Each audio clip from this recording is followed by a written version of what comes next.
नाज़रीन अवांखे अहम ख़बर ॾींदा हलूं त वज़ीर आज़म इमरान ख़ान चयो आहे त पाकिस्तान हर फॉरम ते फ़लस्तीन मसइलो उथारियो आहे।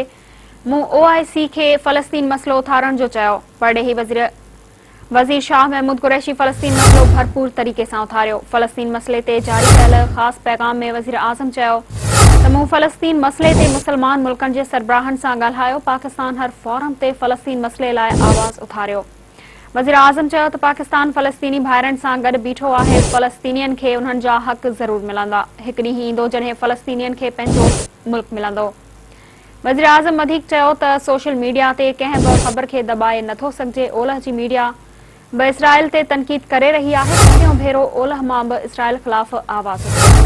हुन चयो त इसराइली ज़ुल्मनि सबबि केतिराई फ़लस्तीनी शहीद थिया। इसराइली पुलिस रमज़ान में फ़लस्तीनियनि ते तशदुद कयो। 27 रमज़ान जी राति इसराइलनि मस्जिद अक्सा ते हमिलो कयो। हथें ख़ाली फ़लस्तीनियनि ते बमबारी कई वई। फ़लस्तीनी अवाम सां ज़ुल्म ते ख़ामोश न वेहंदासीं।